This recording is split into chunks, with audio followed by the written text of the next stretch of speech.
On travaille avec les distributeurs pour la conception de mobilier spécifique destiné à équiper des trémies vrac, dans les rayons vrac. Et on travaille aussi pour le non-alimentaire, des enseignes de bricolage, des enseignes de sport. On travaille vraiment pour plein de secteurs d'activité. Il y a des semaines types, on va dire. On démarre toujours notre semaine avec des réunions d'équipe pour parler des projets passés et des projets à venir. Chaque semaine est différente dans le sens où on ne sait jamais ce qui va nous tomber dessus. Le lundi, on pense savoir ce qu'on a à faire jusqu'au vendredi. Et en fait, en sortant de notre réunion, paf, on a reçu 3 nouveaux projets urgents, il faut qu'on passe par-dessus les autres. Et ça chamboule tout, et c'est ça qui est sympa en fait, c'est ce côté imprévu. Je vais donner un exemple d'un projet récent. On s'est mis autour d'une table, on a fait du brainstorming avec un technicien, une graphiste, un chef de projet, des acheteurs.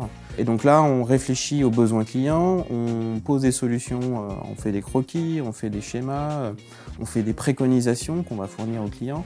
Et ensuite, on part en conception, on fait des plans techniques, on fait des chiffrages. Et ensuite, on a l'équipe graphique qui va travailler sur la partie visuelle, claim, où en fait, on va essayer de transmettre le message recherché du client au travers de nos concepts. Et donc ensuite, on part en prototypage. On fait toujours une étape prototypage dans nos projets où on va présenter notre maquette au client. Le client valide les concepts et ensuite, on part en production. Moi, c'est ce qui me motive en fait quand je viens travailler tous les matins, c'est de voir mon équipe apprendre, grandir. Chacun apprend des uns des autres. Et voilà, c'est ça que je recherche, c'est vraiment aider chacun à progresser. Nous, on va conseiller sur le choix des matières, sur la diminution des matières premières notamment, où on va forcer nos clients à utiliser des plastiques recyclés.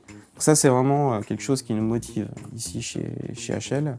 Il faut y croire en fait, il faut vraiment croire que nous, industriels, fabricants, usines, on a notre part à jouer dans cette transition écologique.